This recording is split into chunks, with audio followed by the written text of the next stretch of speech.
Barcelona bakal menjamu Dortmund di leg pertama perempat final UEFA Champions League 2024-2025. Pertemuan keduanya tentu bakal jadi ajang sengit yang dinantikan para fansnya. Tim asuhan Hansi Flick tampil impresif di ajang ini berkat gaya bermain menyerang yang efektif dan penguasaan permainan yang dominan.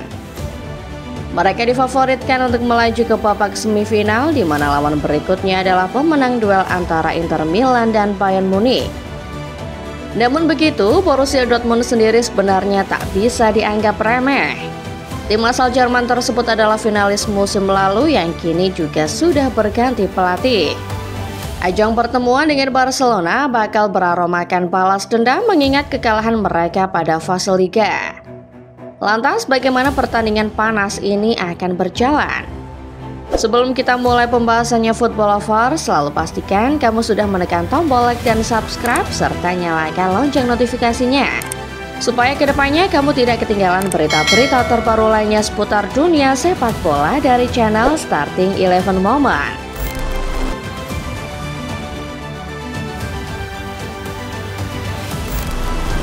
Sebelum bertemu pada perempat final Liga Champions tengah pekan nanti, Barcelona sebenarnya sudah berkali-kali membecundangi Borussia Dortmund.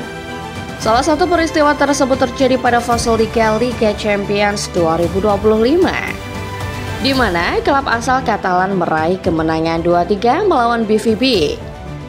Ferran Torres mencetak 2 gol usai masuk sebagai pemain pengganti untuk mengantarkan Barcelona meraih kemenangan yang memastikan tiket ke fase 16 besar. Babak pertama berakhir tanpa gol, namun di menit ke-53 Rapinya membuka keunggulan lewat tembakan datar. Dortmund kemudian menyamakan kedudukan melalui penalti Sergio Guirassy di menit ke-60 setelah Pau Cubarsí menjatuhkannya di kotak terlarang. Ferran Torres sempat membawa Barcelona kembali unggul, tapi Guirassy dengan cepat membalas 3 menit berselang.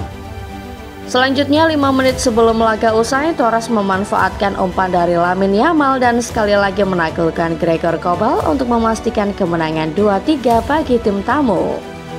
Kemenangan Barca atas Borussia Dortmund ini faktanya bukan yang pertama kali terjadi.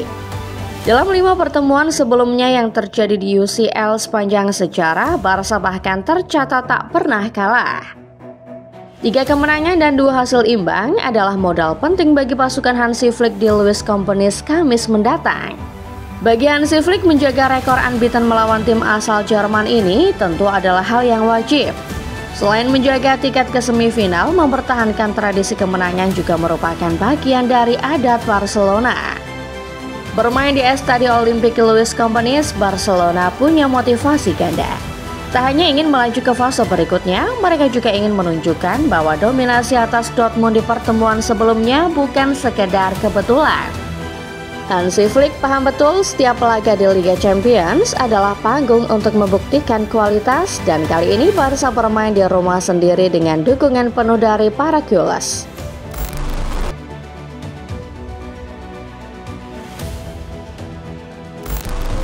Selain bermain di kandang sendiri, Barcelona juga sebenarnya diunggulkan dengan hadirnya 2 sesepuh Jerman, Hansi Flick dan Lewandowski di klub mereka.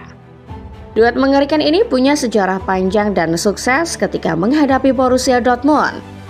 Di masa kejayaan mereka bersama Bayern Munich, Dortmund berulang kali jadi korban dominasi taktik Flick dan ketajaman Lewandowski.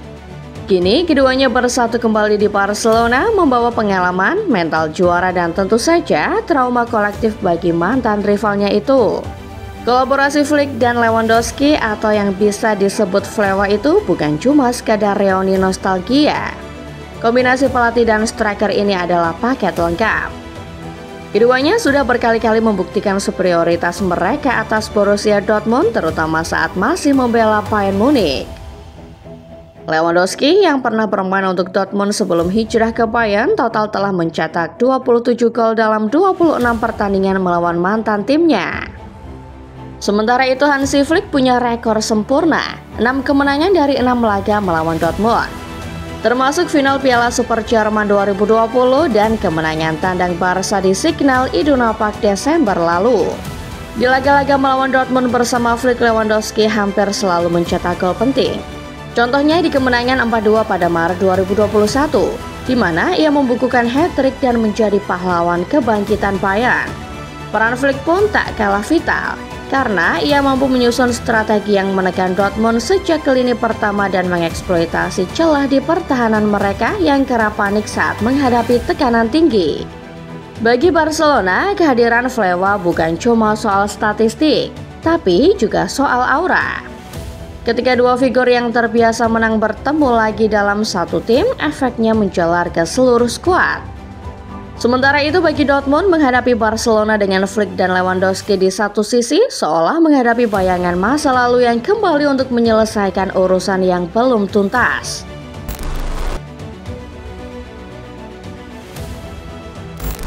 Meski rekor pertemuan sebelumnya lebih berpihak kepada Barcelona, namun kehadiran Hansi Flick dan Robert Lewandowski di kubu Blaugrana justru membakar semangat tersendiri bagi Dortmund. Bukan hanya soal gengsi di panggung Eropa, tapi juga tentang luka lama yang belum sepenuhnya sembuh. Bagi fans dan manajemen Dortmund, nama Hansi Flick menyimpan sejarah tersendiri. Ia adalah sosok yang pernah meruntuhkan dominasi Dortmund saat membawa Bayern Munich ke puncak kejayaan. Dan kini ketika Flick kembali sebagai pelatih Barca, aroma revenge mission pun semakin kuat di kubu hitam kuning. Inilah titik di mana peran Niko Kovac jadi sangat krusial. Ditunjuk sebagai pelatih baru Dortmund di tengah musim yang penuh tekanan, Kovac bukan orang asing bagi Hansi Flick. Ia adalah pelatih yang digantikan Flick di Bayern pada 2019 saat itu. Kovac pergi dalam sorotan, sementara Flick melanjutkan tim menuju treble winner. Maka bagi Kovac, laga melawan Barcelona bukan hanya duel biasa. Ini bisa jadi ajang pembuktian bahwa ia juga layak dihormati, bahwa dirinya bukan sekadar pelatih kacangan yang bisa dilupakan sejarah. Dari segi taktik, Kovac dikenal pragmatis dan defensif, nyaris serupa dengan Diego Simeone. Jules tentunya masih ingat bagaimana Barca hampir dibuat ketar-ketir ketika berhadapan dengan Atletico Madrid, bukan? Nah, Niko Kovac adalah pelatih dengan model yang serupa. Ia membangun kekuatan tim dari belakang, mengutamakan kedisiplinan, blok rendah dan serangan balik cepat. Lawan yang suka mendominasi penguasaan bola seperti Barcelona bisa jadi sasaran ideal bagi skema tersebut. Dengan pemain seperti Guirassy di lini depan dan lini belakang yang makin solid, Dortmund bisa menekan Barca lewat transisi dan duel fisik yang keras. Jika berhasil membuat Barca frustasi, skenario Kovac akan berjalan sesuai rencana. Namun, satu hal yang perlu digarisbawahi adalah rekor tandang Dortmund yang buruk melawan tim-tim Spanyol.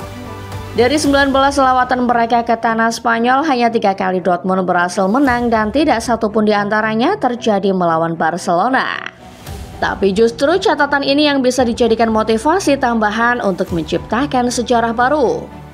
Jika itu berhasil dilakukan di Louis Companies, maka Niko Kovac akan menuliskan babak baru dalam karirnya.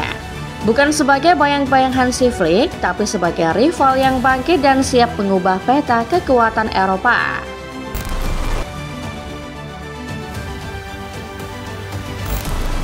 Laga antara Barcelona dan Borussia Dortmund di perempat Liga Champions ini akan jadi pertarungan taktik antara dua pelatih yang punya sejarah tersendiri.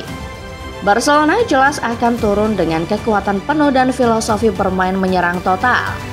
Lewandowski yang jadi ujung tombak hampir bisa dipastikan akan diandalkan dalam skema all-out attack milik Hansi Flick. Dengan dukungan dari sayap kanan Lamine Yamal dan sisi kiri yang bisa diisi Rafinha atau Ferran Torres, lini depan Barca bisa sangat eksplosif. Di lini tengah, duet Pedri dan De Jong akan berusaha menjaga tempo dan menciptakan peluang dari lini kedua.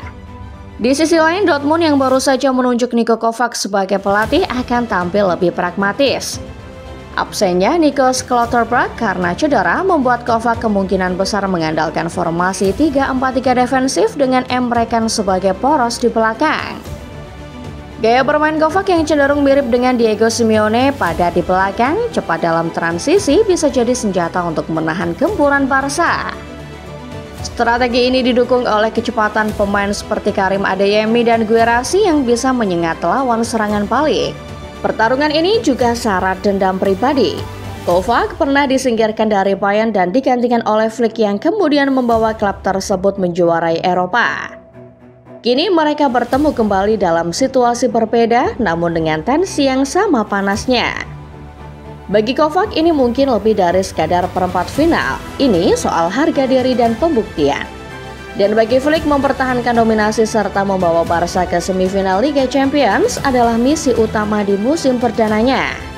Meski rekor Barca dan Dortmund di UCL sangat dominan, di mana mereka tak pernah kalah dari 5 pertemuan, kondisi kali ini cukup berbeda. Dortmund punya semangat baru, sementara Barca tetap konsisten di laga-laga besar.